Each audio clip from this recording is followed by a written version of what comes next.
Hello and welcome to This Week in Ames. I'm your host, Derek Chrysler. On today's show, we'll check in with the Public Works Department.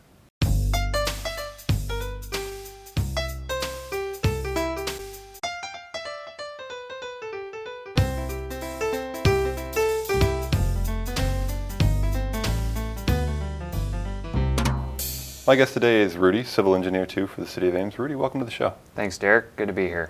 Rudy, now you've had quite a career here. You've moved up the ranks, and kind of tell us a little bit about how your career got started.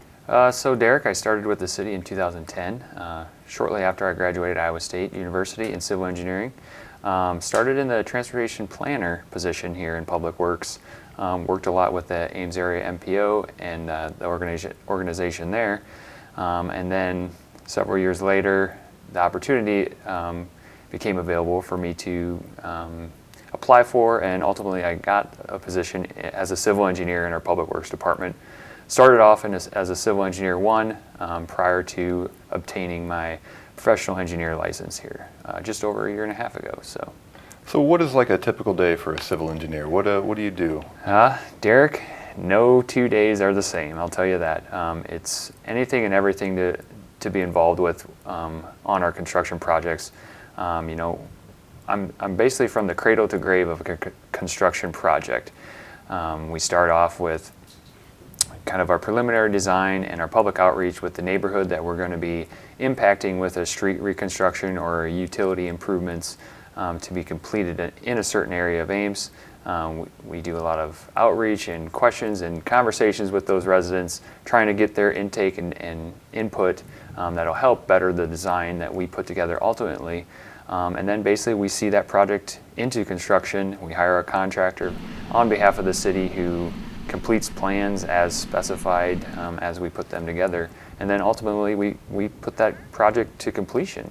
We see it through to the end, and then we do our restoration, our seeding or sodding of the site, kind of putting everything back together as it was before disturbed, but with a new street or a new utility.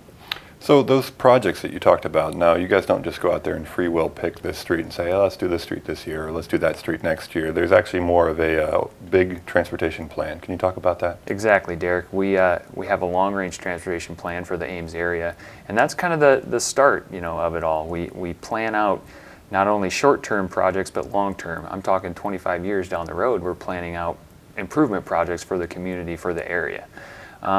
And from that plan, we pull projects based on our budget from year to year that council allows for public works particularly. And we identify the worst of the worst streets or water main or sanitary sewers that may need to be improved. And from that, we prioritize a list of, like I said, the worst of the worst, or if there's a combination of a cost savings where we can include a street improvement with a utility improvement. We put those together as one project, ultimately saving money and able to do more. And once you complete a street, how long is it done for? Like if I'm living on that street and you've come through and torn it up, how long before I can expect the construction crews to come back? Derek, that typically depends, if it's going to be a rehab project or a full reconstruction. Rehab projects can have a life of anywhere from 10 to 20 to 25 years. A full reconstruction of a street could be upwards of 30 to 50 years. It just kind of depends. We have those harsh winters here in Iowa, and then that freeze-thaw cycle is really the detriment to our pavement around here. So again, it depends on the treatment and exactly what type of pavement we put down, but it could be anywhere from 10 years to up to 50 years, Derek, depending on that. Yeah, 50 years would be a long time. Yeah, it would be. So construction season, you hinted to that a little bit. It's more or less when the ground is thaw, so you can't be working in the middle of the winter. So they have basically a timeline of spring to fall that they have to be completed in. Yep. Can you tell us about some of the projects that have been completed so far this season? Yeah, so far, construction that we have pretty much wrapped up. There's just some minor touch-up or vegetative restoration to be completed on. Hayward Avenue in Campus Town has been completed just south of Lincoln Way. West and Woodland Streets has been completed as well. In addition to those two, there's also in the Salto area, there's Garnett and Viola May that we have completed as well. That's kind of for full completion that we're wrapping up here, but we still have some that are still kind of under construction. Speaking of which, 24th Street, I know it's been kind of in the public eye. Can you tell us where we're at in that project and how much longer till it's completed? Yeah, we've been getting a lot of inquiries and just kind of feedback from the community on 24th Street, and so we're trying to address that. And so the schedule that we're at and where we're at with that project is we've completed mainline paving on that, and we're now doing finishing on driveways, putting back driveways and sidewalks on that project. And then ultimately next week we'll be looking at getting backfill done behind the curbs and then seeding of that project. So we're looking at, in the next 2 weeks, you're going to see quite a bit of that substantially wrapped up, and just kind of the touch-up items and punch list items getting completed on that project. That's great. So once this year wraps up, what are some of the big projects that are on docket for next year? Looking forward to next year's construction, a large one that'll be impacting not only to adjacent property owners but to commuters in Ames would be 13th Street. From the railroad tracks west, about 900 to 1,000 feet towards the Aquatic Center. We're going to be doing a full reconstruction on that stretch of 4-lane arterial. So that'll be a large project that'll be impacting a lot of vehicle traffic.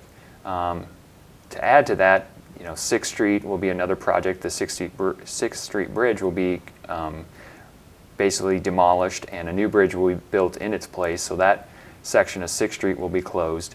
And so scheduling is very key, with 13th Street having construction and then 6th Street. And then ultimately, we have to kind of play ball with Iowa State and their road construction projects as well.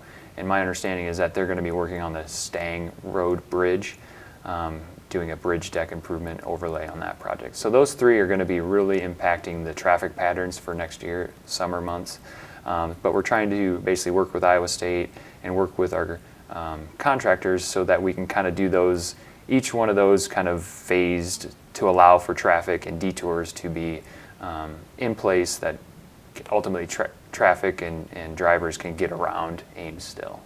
So there are several projects that are going on each year, and I know that there's a spot on our website where people can get all the detailed information because the timetable and everything is constantly changing. Can you tell us about that? Yeah, we have a construction update webpage, cityofames.org/construction updates.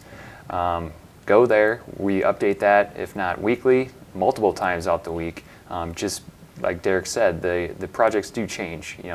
Each day we may be jumping from one construction activity to the other just based on weather, based on just timing and phasing for a project, and just kind of that's kind of where we like to put information out there for the residents to just go, hey, what's going on here? Well, that's a good location to look.